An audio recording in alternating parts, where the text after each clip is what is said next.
Bismillahirrahmanirrahim. Assalamualaikum warahmatullahi wabarakatuh. Pada pertemuan kali ini kita akan belajar tentang trigonometri, yakni pada bab aturan sinus. Nah, misalkan diketahui suatu segitiga seperti gambar berikut dengan sudut-sudutnya, yakni ada sudut A, sudut B, dan sudut C. Kemudian sisi yang berada di depan sudut A, sisi BC ini disebut dengan sisi A. Kemudian sisi yang berada di depan sudut B kita sebut dengan sisi B, dan sisi yang berada di depan sudut C kita sebut dengan sisi C. Nah, dalam segitiga ABC ini akan berlaku perbandingan jika kita bagi suatu sisi, misalkan sisi A ini kita bagi dengan sudut yang ada di depannya atau sudut A, maka berlaku sudut A dibagi sin per sin A sama dengan B per sin B sama dengan C per sin C. Nah, ini disebut dengan aturan sinus. Kenapa kok disebut dengan aturan sinus? Karena menggunakan sinus.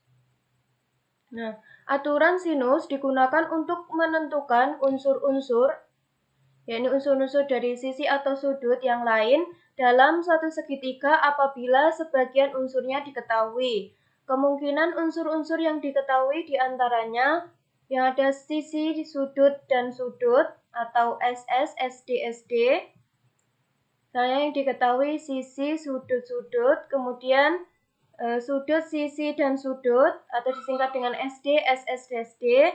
Kemudian yang ketiga ada sisi, sisi, dan sudut atau disingkat dengan SS, SS, SD. Nah, jika diinginkan maka aturan sinus adalah sebuah aturan yang diturunkan berdasarkan hubungan perbandingan nilai sin dari suatu sudut dengan panjang sisi-sisi pada segitiga. Langsung ke contoh soal. Diketahui segitiga PQR dengan PR sama dengan 8 cm, QR sama dengan 4/6 cm, dan sudut B sama dengan 60 derajat. Tentukan besar sudut PQR. Kita gambarkan dulu yang diketahui sudut PR, yakni 8 cm, kemudian panjang sisi PR adalah 8 cm, kemudian panjang sisi QR ada 4/6 cm, dan sudut P besarnya 60 derajat. Nah, di sini kita akan mencari besar sudut PQR. Sudut PQR, sudut ini, besar sudut ini.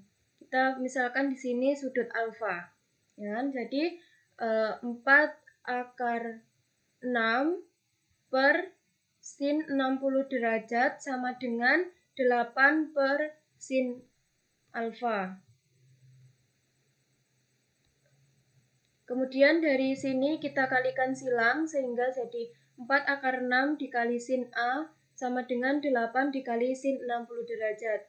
Hasilnya adalah sin A sama dengan 8 kali sin 60 derajat dibagi 4/6. Nah, dari sudut istimewa ini kita cari nilainya, yakni dari sin 60 derajat adalah setengah akar 3. Kemudian ini dari 8 dibagi 4, 2, 4 dibagi 4, 1, sehingga hasilnya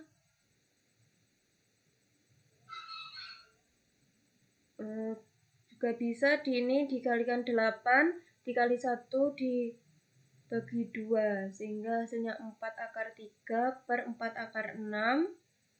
4 sama 4 atas sama bawah sama-sama dibagi 4, hasilnya sama-sama 1, sama dengan akar 3 per akar 6, karena sama akarnya bisa dibuat seperti ini.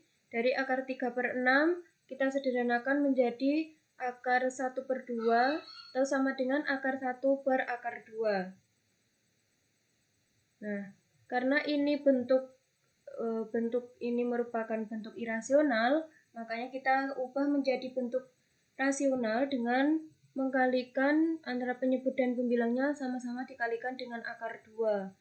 1 dikali akar 2 sama dengan akar 2. Akar 2 dikali akar 2 sama dengan akar 4. Nilai dari akar 4 adalah 2. Sehingga sama dengan akar 2 per 2 atau bisa ditulis dengan setengah akar 2. Nah, sin alfanya kita ketemu bahwa sin alfa adalah hasilnya setengah akar 2, kemudian alfa kita cari nilai sin dari setengah akar 2 itu adalah di sudut 45 derajat. Sehingga besar sudut PQR adalah 45 derajat. Terima kasih penjelasan dari saya. Apabila ada kurang lebihnya, saya mohon maaf. Wa akhiran wassalamualaikum warahmatullahi wabarakatuh.